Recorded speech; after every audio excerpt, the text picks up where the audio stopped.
6 నెలల్లో 1,15,000 కోట్లు అప్పులు చేసి ఒక్క సంక్షేమ పథకం కూడా అమలు చేయకుంటే ఎందుకు Sarika says the super 6. Point number 2, తల్లికి వందనమని చెప్పి ఈ ఏడాది పిల్లాడికి పంగనామమని క్యాబినెట్లో డెసిషన్ తీసుకుంటే ఎందుకు Sarika says the super 6. Point number 3, ప్రతి రైతుకు 20,000 పెట్టుబడి సాయమని చెప్పి ఇప్పటిదాకా పైసా కూడా విదిల్చలేదంటే ఎందుకు Sarika says the super 6. Point number 4, 19 నుంచి 59 ఏళ్ల ఆడబిడ్డలందరికీ ఏటా 18,000 అని చెప్పి కనీసం క్యాబినెట్లో చర్చించలేదంటే ఎందుకు Sarika seize the super 6.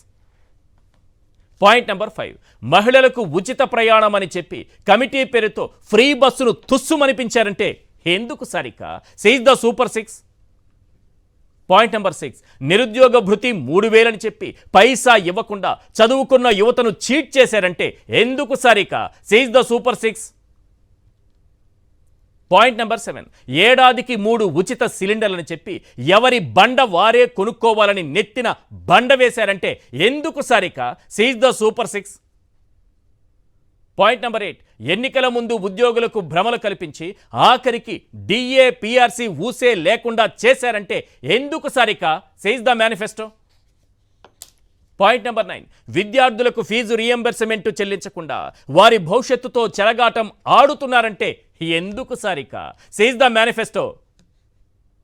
Point number 10, పేదవాడికి 25 లక్షల వరకు ఉచిత వైద్యం అందించే ఆరోగ్యశ్రీ పథకాన్ని కూడా నిర్వీర్యం చేసేశారంటే ఎందుకు సారిక సేజ్ ద మేనిఫెస్టో.